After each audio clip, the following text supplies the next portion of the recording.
We turn now to the State Department. Moments ago, Secretary of State Mike Pompeo addressed his employees. It's his first day inside at the building in his new role. Let's listen in. You all know his bio. He's a former three-term member of Congress, former now director of the Central Intelligence Agency. I offer my own perspective as somebody who comes from the private practice of law, and looking at his bio, I looked at it through the lens of a former law firm partner, and I imagined how I would assess his bio if I were looking at our opposing counsel, and I had to advise my client on who we were going to be dealing with. And what stood out to me was we have a tank commander who then went to Harvard Law School and was elected to the Harvard Law Review, which is a pretty unusual combination. So if I were advising my client about who we were going to be dealing with on the other side of the table, if it were a negotiation or if it were in a courtroom, I'd say, wow, well, ma'am, we're dealing with a cross between George Patton and Oliver Wendell Holmes. So that's a pretty tough combination to face as an opponent. But the good news for us is he's coming here to lead our team. It's the adversaries of the United States who are going to be facing that formidable opponent across the table. So without further ado, I'll turn over the microphone to the 70th Secretary of State, Mike Pompeo.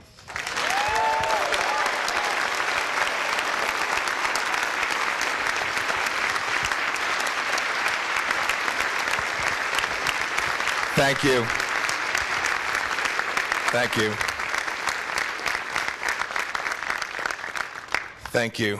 Thanks for those most gracious words, John, and thank you for your service and standing in the gap. You've done a remarkable job. The whole team has. I've had the chance to work alongside you as a CIA director when you were the acting secretary, and you have done this organization incredibly proud. America should be proud of you, and thank you for this amazing work.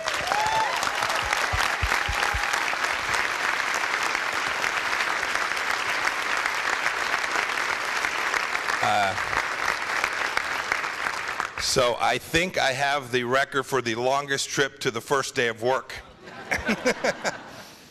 And I am humbled to be here. I tried to prepare myself for this moment, but to stand here and look at the most important diplomatic corps in the world is enormously humbling to me. I talked in my hearing about the fact that this nation is so exceptional and so incredibly blessed. And the facts that derive from that are that it also creates a responsibility, a duty for America all across the world. And I know for certain that America can't execute that duty, can't achieve its objectives absent you all, absent executing America's foreign policy in every corner of the world with incredible vigor and incredible energy. And I am looking forward to helping you all achieve that.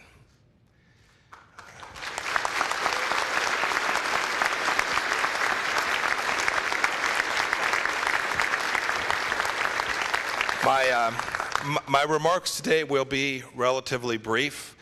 Tomorrow, the President will be here to do my official swearing in. I think much of the Cabinet will be here as well. It's an important day for the President's first trip to this important place, and I'm looking forward to being there with many of you and having the honor to have the President of the United States do my formal swearing in. I then will, sometime either later this week or beginning of next, do more to develop my commander's intent, what it is I hope to achieve with your help.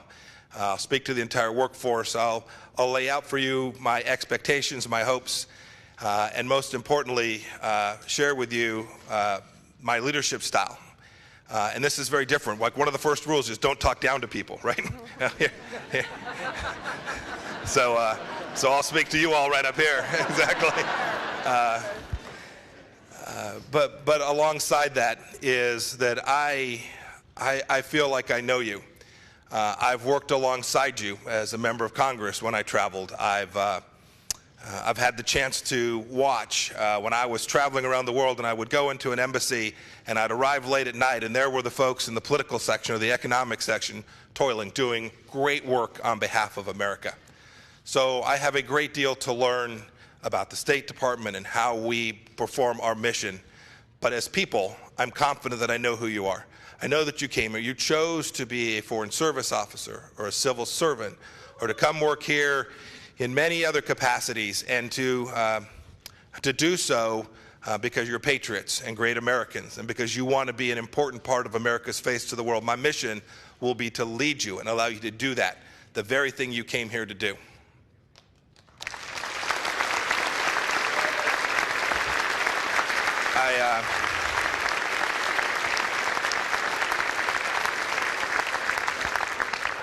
I will get to as many parts of this organization as I can. I said in my testimony that I'll spend as little time on the 7th floor. I think it's the 7th floor, right? Yeah. I'll go up there in a minute. I'll travel. I'm going to get out to USAID as quickly as I can to see their important part of our mission as well. I know that every task, every endeavor that each of you undertakes is a critical part of achieving that ultimate objective, which is to deliver President Trump and America's foreign policy around the world, to be the diplomatic face that achieves the outcomes that America so desperately needs to achieve in the world. I've told this story a couple of times, but it's worth repeating. The best lesson I ever got was from a fellow named Sergeant First Class Petrie. He was the first platoon sergeant in my first tank platoon when I was 22 or 23 years old. And I arrived there, and when I hopped out of the Jeep, he said, "Lieutenant, you'll do well to just shut up for a while." And actually, I think he meant that. But what I took him to be saying was that it's important that we listen and learn. And I know that I have an enormous amount to listen to you about and to learn from you. I talked about getting back our swagger, and I'll fill in what I mean by that. But it's important. The United States Diplomatic Corps needs to be in every corner, every stretch of the world, executing missions on behalf of this country, and it is my humble, noble undertaking to help you achieve that. So I look forward.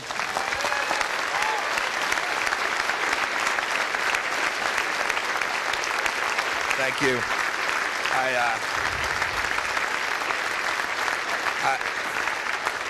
I look forward to meeting just as many of you as I can get a chance to do, to learning from just as many of you as I can, and to leading that team onto the field. I know that we will deliver for this president and for this country.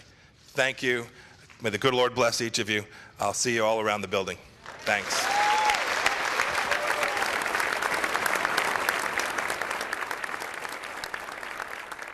Secretary of State Mike Pompeo addressing the entire State Department for the very first time as he has this new title. I want to bring in CBS News State Department reporter Kylie Atwood from Washington. Kylie, we heard him say he wants to have the State Department get back their swagger. What did you make of his first remarks?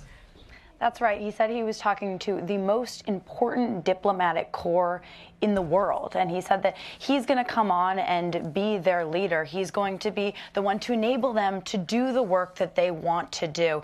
He said that they're the diplomatic face that achieves the outcome of America's foreign policy and therefore President Trump's foreign policy. And for the past year, after being led by Tillerson, there was some frustration at the State Department that they were not enabled to be the leaders on the foreign policy stage for the United States. And Pompeo is trying to, on his first day in the building, uphold his commitment to enabling them to do their work. We also heard him be kind of playful, talking about how he's not going to spend much time on the 7th floor, which is the executive floor at the State Department, saying that he wants to be out talking with the people. He doesn't want to look down on them or talk down to them, but he wants to hear their thoughts. And he's seen the work that they have done. He was a member of Congress. He traveled internationally, and when he would go to foreign countries, he saw the work that the diplomatic officers from the State Department were doing. And so today, he's making his commitment to upholding their efforts. And also, he said that President Trump is going to be coming over to the State Department tomorrow.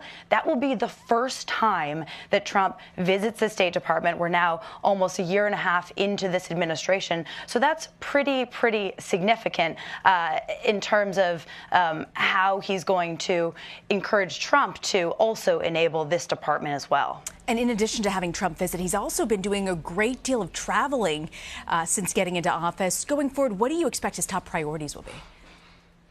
So Pompeo is not coming in green, if you will. He's been the director of the CIA for almost a year and a half now. And in that role, he was intimately involved in all of these foreign policy hotspots. And so he's going to sort of bring that baton over from the CIA to the State Department. We know that he is going to maintain leadership in terms of U.S.-North Korea policy. He already has traveled to North Korea and met with Kim Jong-un. He's going to maintain ownership on that portfolio. Same thing with Iran. He's going to dive in and be a real leader as the administration decides how to navigate its decision later this month in terms of staying with the Iran deal or leaving it. And we also expect to see Pompeo really just connect with members of the State Department and see what the other priorities are for them, enabling them to do their work. Kylie, speaking of Iran, we know that Pompeo was just in Jerusalem, and we also know last night Israeli Prime Minister Benjamin Netanyahu held that press conference claiming that he had proof that Iran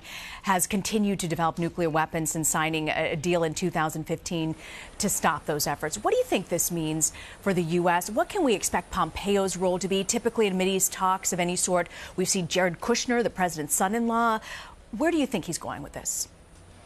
Well, I think Pompeo has made it clear that he's going to be an integral player in all parts of foreign policy. Just over the weekend, we saw him actually visit Israel, which, as you said, is generally seen as Kushner territory. Well, Pompeo is not letting that stand in his way. But we also saw Pompeo talk to reporters on his way back from this Middle East trip. And he said that, yes, there is new information that Netanyahu revealed about Iran and its nuclear program in the past, but Pompeo would not say that this new information of its nuclear program historically is going to necessarily mean that Iran is violating the nuclear deal. He said that the U.S. received all these documents a few weeks ago. We've learned that, and they're still going through them, but he's going to leave it up to the lawyers to determine if it actually means that Iran is violating the deal. At this point, we haven't seen any proof of that. But the interesting thing here is the timing, right? Because there are headlines now out, talking about Iran lying about its nuclear program. And so that will give the U.S. more ammunition if it does indeed decide to ditch the nuclear deal later this month when the U.S., the administration, runs up against this May 12th deadline. Kylie Atwood at the State Department, thank you so much for joining us, Kylie. Thanks, Rena.